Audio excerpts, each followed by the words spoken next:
Bonjour tout le monde, bienvenue chez Les Belles Combines. C'est Dominique, encore une fois, qui vous revient avec une petite capsule, organisation de l'espace, rangement. Tout ça dans le but d'avoir une maison plus propre, oui, une maison plus fonctionnelle et aussi avoir des enfants qui arrivent à développer leur autonomie parce que qui dit maison bien rangée dit savoir où trouver les choses, savoir où les ranger, méthode de rangement claire, nette et précise, ce qui fait que les enfants vont développer leur autonomie beaucoup plus facilement.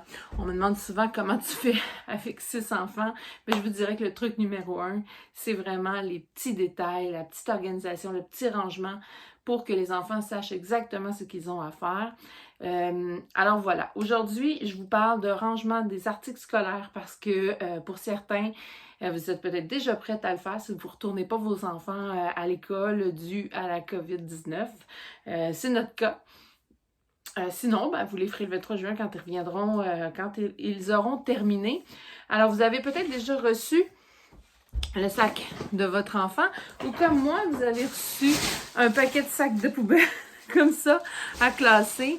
Chaque fois que j'ai une tâche comme celle-là qui implique les enfants de près ou de loin, j'ai envie de les faire participer. Et c'est pour cette raison-là que j'ai créé une nouvelle petite combine qui s'appelle Petit mode d'emploi pour trier et ranger le matériel scolaire. Ce qu'on veut en bon chef de famille, là, quand on reçoit le matériel scolaire de nos enfants, c'est essayer de récupérer le maximum de ce matériel-là qui est quand même assez cher pour faire des économies, mais aussi pour tranquillement sensibiliser nos enfants à utiliser un objet jusqu'au bout, là, pas de gaspillage. C'est comme être un peu éco-responsable à travers tout ça. Puis c'est ça, donc on maximise le matériel scolaire qu'on a. On veut tranquillement les emmener à le faire eux-mêmes. C'est pour ça que sur cette petite feuille-là, vous avez un raisonnement complet. C'est super le fun à faire avec les enfants. Vous allez voir, à un moment donné, ils n'auront même plus besoin de la feuille. En fait, je prends chaque item de mon sac à dos. On va sortir chacun des items. Puis, on va se poser les questions suivantes en suivant le petit schéma selon nos réponses. Par exemple, est-ce que cet item scolaire est encore en état d'être utilisé? Si la réponse est oui, on va s'en aller tout de suite à l'autre case où on nous demande si l'item scolaire est encore bon pour plusieurs utilisations. S'il est bon pour plusieurs utilisations, ben là, on va le garder, on va le nettoyer, puis on va le mettre dans la réserve scolaire. Je vous montre ma réserve scolaire tout de suite après.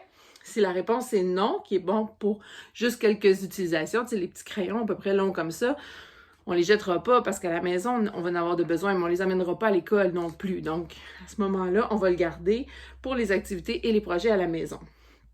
Si l'item scolaire n'était pas en état d'être utilisé, non, on suit la petite flèche, on se demande si l'item a une valeur sentimentale. Est-ce que c'est un cahier d'écriture? Est-ce que c'est des choses qui sont dans lesquelles vos enfants ont écrit des textes que vous aimeriez garder? Puis, si la réponse est oui, on va le ranger dans la boîte souvenir. Si la réponse est non, on se demande si on peut le recycler pour en faire du matériel de bricolage ou autre chose.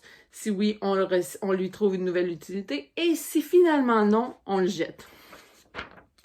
Alors, on va faire ça avec nos enfants. On les amène à faire un premier tri. Puis après ça, nous, on peut vérifier. Il y a peut-être des choses qui ne seront pas nécessairement bons ou des choses qui sont encore bons qu'ils vont jeter. Mais on essaie tranquillement de leur faire ça par eux-mêmes. Je vous amène dans ma petite réserve scolaire. Dans le placard du bureau, on a une tablette réservée au matériel scolaire. C'est notre réserve scolaire. C'est comme de petits magasins de fournitures scolaires, en fait. On va mettre les cartables.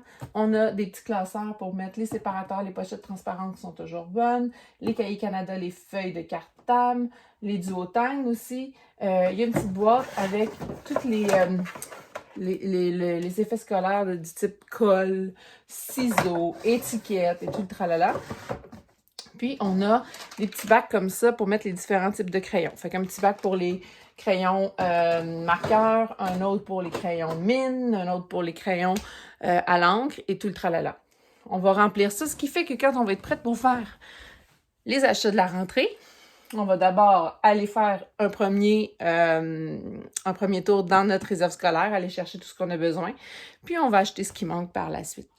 Fait que c'est une belle façon de leur montrer tranquillement à préparer leur matériel scolaire, mais aussi à s'assurer d'avoir tout sous la main, de rien gaspiller, puis d'être prêt parce qu'il n'y a rien de plus plate qu'une rentrée scolaire en catastrophe où on doit tout rassembler puis retourner dans les sacs d'école. Fait que on fait ça, c'est comme la théorie du plaster, comme on dit, là, on tire dessus, on fait ça dès que le sac d'école revient, puis même, moi, je vous dis, j'attends pas de faire des économies au mois d'août. Dès que j'ai la liste en main, je fais mes emplettes pour l'année suivante. Les sacs sont prêts, puis au mois d'août, ben, on peut faire semblant que l'école ne recommence pas avant un bon petit bout. Voilà, j'espère que ça vous a donné quelques idées, ça vous a inspiré pour vous faire une petite réserve scolaire vous aussi.